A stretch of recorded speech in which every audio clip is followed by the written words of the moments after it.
Tipper lorry వచ్చి scooter ని గుద్దితే ఎలా ఉంటుందో తెలుసా? ప్రభాస్ వచ్చి డాష్ ఇస్తే అలా ఉంటుంది. అయితే అది అప్పుడు.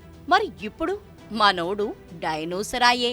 అడిగేస్తే కాళ్ల కిందున్న ఏదైనా క్రష్ అవడం పక్కాయే. ప్రస్తుతం షారూక్ డంకీ కూడా అలాగే క్రష్ అవుతోందనేది rebel star fans వాదనాయే.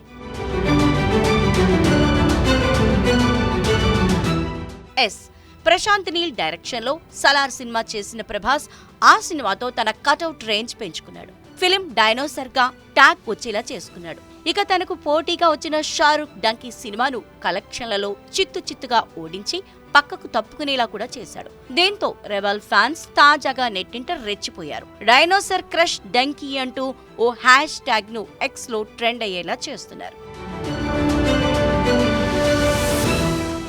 Memes, fans made videos, zips, comments, whatever అన్నింటిలోనూ డైనోసర్ క్రష్ డంకీ అని అర్థం వచ్చేలా సోషల్ మీడియాలో పోస్టులు పెడుతున్నారు. ప్రభాస్ మానియాను మరోసారి డిజిటల్ ఇంటా దిమ్మ తిరిగేలా స్ప్రెడ్ చేస్తున్నారు.